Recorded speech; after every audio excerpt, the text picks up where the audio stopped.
আমার এক মেয়ে অষ্টম শ্রেণীতে পড়া অবস্থায় গোপনে একজনের সাথে অবৈধ সম্পর্কে জড়িয়ে পড়ে। এতে সে বেবি কনসিভ করে ফেলে। লোকলজ্জার ভয়ে আমি গোপনে তার অ্যাবর্শন করাই। এখন সে এবং আমার বাবা মা সবাই অত্যন্ত লজ্জিত এবং অনুতপ্ত। আল্লাহর কাছে খাঁটি মনে তওবা করেছি। এখন তাকে আমার জেনার শাস্তি দিয়ে পবিত্র করতে চাই। আমরা জেনার শাস্তি পবিত্র করতে চাই যেন সে আখিরাতে আল্লাহর পাকড়াও থেকে বেঁচে যায়। এ বিষয়ে ইসলামী দৃষ্টিভঙ্গি আপনার কাছে জানতে চাই। বাচ্চা দুধ খেলে মায়ের অজু ভাঙবে কিনা? কোন লোক তার স্ত্রী থাকার পর একাধিক মেয়ের সাথে কথা বলেন, সম্পর্ক রাখার চেষ্টা করেও ফেরানো যাচ্ছে না, স্ত্রী হিসেবে করণীয় কি? বিয়ের পর কি কোনো ছেলের জন্য আগের গার্লফ্রেন্ডের সাথে কথা বলা হালাল হবে বইয়ের অনুমতি ছাড়া? বাবা মা কোনো অন্যায় করলে বা গুনাহ করলে সন্তানের উপর কি কোনো প্রভাব পড়ে? পারিবারিকভাবে বিয়ে ঠিক হওয়ার পর মেয়ের সাথে ফোনে কথা বলা যাবে কিনা? নামাজে সালাম ফিরানোর সময় পাশে থাকা আয়নার দিকে চোখ গেলে কি গুনাহ হবে? আমার স্বামী মারা গিয়েছেন, আমি দ্বিতীয় বিয়ে করতে চাই, কিন্তু কিয়ামতের দিন আমি প্রথম স্বামীর সাথে থাকতে চাই, এটা কি হবে? তখন আমাদের আপনি লিখেছেন সবার সময় বীর্য বিছানা চাদরে পড়লে বিছানা নাপাক হবে কিনা? নাপাক হলে তার করণীয় কি? যদি এটাকে খুঁটিয়ে উঠাতে পারেন তাতেও পাক হবে, আর ধুয়ে ফেলতে পারে সেটা উত্তম। অন্তত ওই জায়গাটা শুধু ধুয়ে ফেললেই কিন্তু পাক হয়ে যাবে, পুরো বিছানা না ধুলেও চলবে।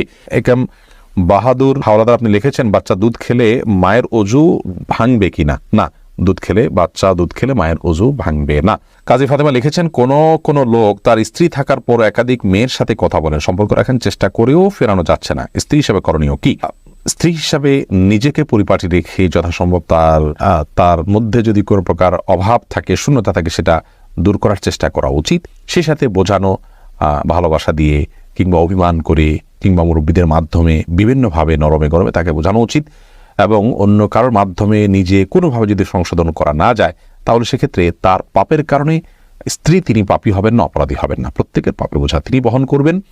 সবর করে যদি আপনি তার সাথে সংসার করে থাকতে চান, সেটা সুযোগ আপনার জন্য শরীয়ত রেখেছে। আর যদি তার এই দুশ্চরিত্র এটার মাঝে আপনার টিকে থাকাটা কঠিন হয়, আপনার সবরের বাইরে চলে যায়, মনে হয় যে আল্লাহর বিধান লঙ্ঘন করে ফেলবেন, তাহলে সেক্ষেত্রে মুরব্বীদের মাধ্যমে তার কাছ থেকে তালাক নেয়ার এখতিয়ারও আপনার আছে। এর আগে আপনি লিখেছেন বিয়ের পর কি কোনো ছেলের জন্য তার আগের গার্লফ্রেন্ডের সাথে কথা বলা হালাল হবে বইয়ের অনুমতি ছাড়া? গার্লফ্রেন্ড এই শব্দটাই হলো একটা নোংরামির শব্দ।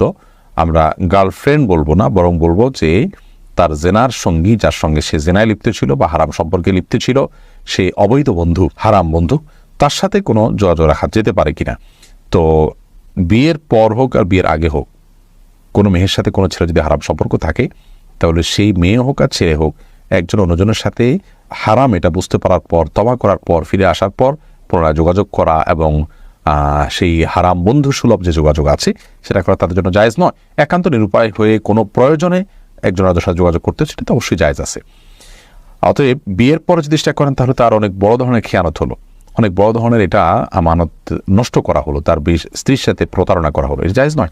যার কারণে আগের অবৈধ সম্পর্ককে পুনর্জীবিত করা কিংবা একে অন্যের সাথে আবার যোগাযোগ রক্ষা করা, এটা গুনাহের কথা। আব্দুল মামুন আপনি লিখেছেন বাবা মা কোনো অন্যায় করলে বা গুনাহ করলে সন্তানের উপর কি কোনো প্রভাব পড়ে? ভাই আব্দুল মামুন, সন্তানের উপরে প্রভাব পড়ে এ অর্থে যে বাবা মা যদি কোনো পাপে লিপ্ত হন, তারা যদি কোনো পাপ চর্চা করেন, কোনো অপরাধ চর্চা করেন, তারা সন্তানরা সেগুলো দেখতে দেখতে, ছোটবেলা থেকে, শিশুকাল থেকে তারা সেগুলো দেখতে দেখতে অভ্যস্ত হয়ে বড় হওয়ার আশঙ্কা থাকে।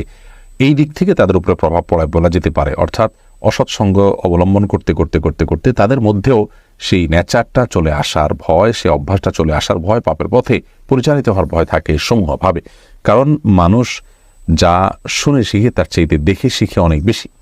শিশুদের মধ্যে এই প্রবণতাটা আরো অনেক বেশি। এই জন্য বাবা মা কোনো পাপ করলে এ অর্থে সন্তান প্রভাবিত হতে পারে যে তাদের সে পাপ দেখতে দেখতে সন্তানরাও সে পথে পরিচালিত হওয়ার সমূহ আশঙ্কা আছে। আর যদি প্রভাবিত হওয়া বলতে আপনি এই বোঝান যে স্পিরিচুয়াল কোনো ক্ষতি, অর্থাৎ অন্তর্নিহিত কোনো ক্ষতি আছে, যেমন বাবা মা পাপ করবেন আর তার জন্য পাপের বোঝা সন্তানের উপরে পড়বে, বা অনেক সময় বলা হয় যে বাবা মা পাপ করছেন সেজন্য গর্ভস্থ সন্তান নষ্ট হয়েছে, খারাপ হয়েছে, এটা হয়েছে, সেটা হয়েছে, তাহলে সেটা সঠিক নয়। কারণ আল্লাহ তাআলা ওয়াজরাতান মিসরা উখরা, আল্লাহ তাআলা বলেছেন একজনের পাপের বোঝা অন্যজন বহন করবে না। বিধায় এ অর্থে সন্তান পিতামাতার পাপের কোনো বোঝা বহন করবে না এবং তার প্রভাব তার উপরে পড়বে না, প্রত্যেকের পাপের বোঝা তাকেই পাবে। ফয়সাল হোসেন আপনি লিখেছেন পারিবারিকভাবে বিয়ে ঠিক হওয়ার পর মেয়ের সাথে ফোনে কথা বলা যাবে কিনা? বিয়ে ঠিক হওয়ার পরে ফোনে একান্ত প্রয়োজনীয় তথ্য কোনো কিছু জানা দরকার থাকলে জানতে পারবেন। এমনি আলাপ সালাপ বলতে যেটা বোঝানো হয় আরো স্বামী স্ত্রী সুলভ আলাপ সালাপ, সেগুলো কোনো অবস্থাতে জায়েজ নয় যতর মতো বিয়ের আগদ সম্পন্ন না হবে। মেঘনা এআডি থেকে আপনি লিখেছেন বিয়ের গিফট হিসেবে পরিবারের পক্ষ থেকে দেওয়া আংটি কি দেবর তার ভাবিকে পরিয়ে দিতে পারবে? না, দেবর তার ভাবিকে কোনো অবস্থাতেই পরিয়ে দিবেন না। এটি একটা নষ্ট কালচার। আমাদের সমাজে দেবর ভাবির সম্পর্কটাকে মনে করা হয় যে একে অন্যের সাথে খুনসুটি করবে, একে অন্যকে আপনার এই যে আংটি পরিয়ে দেয়া ইত্যাদি এগুলো করবে, এগুলো জায়েজ নয়। ইসলামের দৃষ্টিকোণ থেকে এগুলো হারাম, এবং এই কাজগুলোর মাধ্যমে হাজারো অনাচারের দুয়ার উন্মোচিত হয়, খোলে। আমরা সর্বনাশ হওয়ার পরের পরে আফসোস করে আক্ষেপ করি। যেমন একটু আগে একটা প্রশ্ন আমরা শুনলাম, যে প্রশ্ন শুনে আমরা বুঝতে পেরেছি যে কি পরিমাণ আমরা অসতর্ক, এবং অসতর্কতার কারণে কি পরিমাণ ক্ষতিগ্রস্ত হই আমরা, তার কিছু নমুনা এই সমস্ত ঘটনাবলী থেকে বোঝা যায়। নবী করিম সাল্লাল্লাহু আলাইহি ওয়াসাল্লাম দেবর সম্পর্কে বলেছেন, আল হামওয়াল মউত, দেবর সে তো মৃত্যু, আর পুরুষদের জন্য শ্যালিকা সে হলো মৃত্যু। তার থেকে, মৃত্যু থেকে মানুষ যেরকম পলায়ন করে সেরকম দূরত্ব বজায় রেখে সাবধান এবং সতর্ক থাকা উচিত। কারণ হলো এখানে ফিতনার আশঙ্কা থাকে অনেক বেশি। অতএব কোনোভাবেই তার দেবরকে আংটি পরিয়ে দেওয়া জায়েজ নয়। তাদের জন্য পর্দা বিধান ফরজ বিধায় এটা যদি একান্ত আংটি পরাতে হয় তাহলে সেক্ষেত্রে পুরুষকে পরাবে, নারীকে পরাবে, এবং মাহরাম কেউ পরাবেন, ভাবি দেবরকে নয়, দেবর ভাবিকে নয়। সাদি আপনি লিখেছেন, নামাজে সালাম ফেরানোর সময় পাশে থাকা আয়নার দিকে চোখ গেলে কি গুনাহ হবে? অনিচ্ছা ক্ষেত্রে চোখ চলে গেছে, তাহলে সাথে সাথে আপনি নিজেকে ফেরত নিয়ে আসতেন, তাতে গুনাহ হবে না। কিন্তু ইচ্ছাকৃতভাবে আয়না দেখা, কোনো কিছু দেখা, এটা জায়েজ নয়। কারণ আপনার দৃষ্টি তো আপনার সালাতের যে এরিয়া নিচের দিকে নিবদ্ধ থাকার কথা, আপনার সেখানে ডানে পাবে উপরে নিচে যাওয়ার কথা না। যদি যায় তাহলে সেক্ষেত্রে এটা সালাতের জন্য একটা ত্রুটি, এবং সালাত যথাভাবে আপনি আদায় করলেন না। অনিচ্ছাকৃতভাবে একবার হঠাৎ করে চলে গেছে, সাথে সাথে আপনি ফেরত নিয়ে আসছেন, তাতে ইনশাআল্লাহ গুনাহ হবে না। মৃধা মানিক লিখেছেন, সবার পর বিছানার চাদর পরিবর্তন না করে ওই বিছানার চাদরের উপরে অন্য কোনো সময় জানামাজ দিয়ে নামাজ পড়া যাবে কিনা? সবাসের পর বিছানার চাদর পরিবর্তন না করে, জি। যদি নাপাক পড়ে থাকে তাহলে সেটা পাক করার তো ভেরি ইজি। ওই জায়গাটা ধুয়ে ফেললে পাক হয়ে যাবে, বা খোঁচায় উঠে ফেললেও পাক হয়ে যাবে, বা বিছানার অন্য পাশে দাঁড়িয়ে আপনি নামাজ পড়তে পারেন, আর জানামাজ বিছানায় নামাজ পড়তে নামাজ হবে, কোনো অসুবিধা নেই। খন্দকার সাইদ আপনি লিখেছেন, কোনো আমলের মাধ্যমে কি মানুষের ভাগ্য পরিবর্তন হয়? দোয়ার মাধ্যমে মানুষের ভাগ্য পরিবর্তন হয়। কিছু ভাগ্য আছে যেগুলো চেঞ্জেবল, পরিবর্তন হওয়ার সুযোগ আছে, সেগুলো দোয়ার মাধ্যমে পরিবর্তন হতে পারে। তবে পরিবর্তন হয়ে কোথায় গিয়ে দাঁড়াবে সেটাও আল্লাহ তাআলা জানতেন, এবং সেটা আল্লাহর কাছে চূড়ান্তভাবে লিখিত আছে, যেটা তাকদীর লেখক ফেরেশতারাও জানেন না। ইবনে তাইমিয়া রাহিমাহুল্লাহর একটি গুরুত্বপূর্ণ হাদিসের ব্যাখ্যা এবং হাদিস উপস্থাপনের মাধ্যমে আমরা এটা বুঝতে পারি। মুক্তা আপনি লিখেছেন, আমার স্বামী কথায় কথায় বকাবকি করে, আমার করণীয় কি? আপনি ধৈর্য ধারণ করবেন, স্বামীকে বোঝাবেন, কোনো আলেমের মাধ্যমে নসিহা করাবেন, এবং যথাসম্ভব নিজেও নিজের ত্রুটিগুলোকে সংশোধন করার চেষ্টা করবেন। সাদিয়া আক্তার আপনি লিখেছেন, আমার স্বামী মারা গিয়েছেন, আমি দ্বিতীয় বিয়ে করতে চাই, কিন্তু কিয়ামতের দিন আমি প্রথম স্বামীর সাথে থাকতে চাই, এটা কি হবে? কিয়ামতের দিন কি হবে? এটা আলেমুল গায়বের বিষয়, একমাত্র আল্লাহ তাআলা ভালো জানেন। আমাদের দুনিয়ার আশা আকাঙ্ক্ষা আমরা যেভাবে লালন করি, মৃত্যুর পর আমাদের হুবহু এরকমই থাকবে, ব্যাপারটা কিন্তু সেরকম না। বিধায় আপনার যদি নিজের চরিত্র হেফাজত করাটা প্রশ্ন সাপেক্ষ বিষয় হয়, তাহলে সেক্ষেত্রে আপনি বিয়ে করাটাই উত্তম। বিশেষ করে একজন জীবনসঙ্গী এটা খুবই প্রয়োজন হয় বেঁচে থাকার জন্য। সেই জায়গা থেকে আপনি বিয়েতে আবদ্ধ হওয়া উচিত, এবং আল্লাহ রাব্বুল আলামিন কিয়ামতের ময়দানে কোন স্বামীর সাথে আপনার হাসর করাবেন, শেষ স্বামী হিসাবে তিনি আপনাকে পাওয়ার কথা, তিনি পাবেন নাকি আগের স্বামী পাবেন, এই বিষয়টি সম্পূর্ণ আলমুল গায়বের বিষয়, আল্লাহ তাআলা ভালো জানেন। এই বিষয়ে কোন হাদিস স্পষ্ট করে আলাদা করে কিছু বলে দেয়নি, যেটা আমি নিশ্চিত করে বলতে পারি, আমি যতটুকু জানি। আল্লাহু বিসওয়াব। আমি একজন বিপর্যস্ত পিতা। আমার এক মেয়ে অষ্টম শ্রেণীতে পড়া অবস্থায় গোপনে একজনের সাথে অবৈধ সম্পর্কে জড়িয়ে পড়ে, এতে সে বেবি কনসিভ করে ফেলে। লোকলজ্জার ভয়ে আমি গোপনে তার অ্যাবর্শন করাই। এখন সে এবং আমার বাবা মা সবাই অত্যন্ত লজ্জিত এবং অনুতপ্ত। আল্লাহর কাছে খাঁটি মনে তওবা করেছি। এখন তাকে আমার জিনার শাস্তি দিয়ে পবিত্র করতে চাই। আমরা জিনার শাস্তি পবিত্র করতে চাই যেন সে আখিরাতে আল্লাহর পাকড়াও থেকে বেঁচে যায়।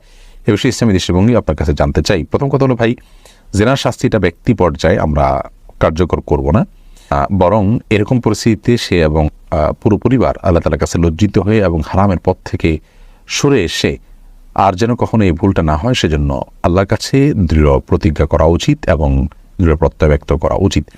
তওবায়ে নাসুহা যেটাকে বলা হয়, খাঁটি তওবা, সেটা আমাদের করা উচিত, এবং আল্লাহ তাআলা ক্ষমাশীল, আল্লাহ তাআলা ক্ষমা করবেন। এবং এই যে আপনার পরিস্থিতি তৈরি হলো, এটি কী কারণে তৈরি হলো, কোন জায়গায় তৈরি হলো, তাকে কী ধরনের প্রতিষ্ঠানে দেওয়া হলো, কিভাবে সে অন্য ছেলেদের সাথে যোগাযোগ করে বিপথে চলে গেছে, সেই যে লাইফস্টাইল সেটার ব্যাপারে আমাদের সংশোধনী আনতে হবে, এবং ভবিষ্যতে যেন এরকম ভুল না হয় সেজন্য তাকে উপযুক্ত শিক্ষা প্রতিষ্ঠানে দিতে হবে, এবং গভীর মনিটরিংয়ে রাখতে হবে, এবং সুন্দর পরিবেশ তাকে দিতে হবে। হারামের পরিবেশ থেকে তাকে বাঁচানোর জন্য আপ্রাণ চেষ্টা করতে হবে। একজন সন্তানের জীবনে সচ্চরিত্র এবং চরিত্রবান হওয়া এটা এত গুরুত্বপূর্ণ যে তার জীবনে তথাকথিত আজকালকার প্রচলিত শিক্ষার চাইতে 1000 গুণ বেশি গুরুত্বপূর্ণ। একজন অভিভাবক যখন এটাকে অনুভব করতে পারবেন, বুঝতে পারবেন, তখন ইনশাআল্লাহ এই ধরনের সমস্যা এমনিতে দূর হবে। বাকি কথা হলো যে জিনার শাস্তি আমি নিজে থেকে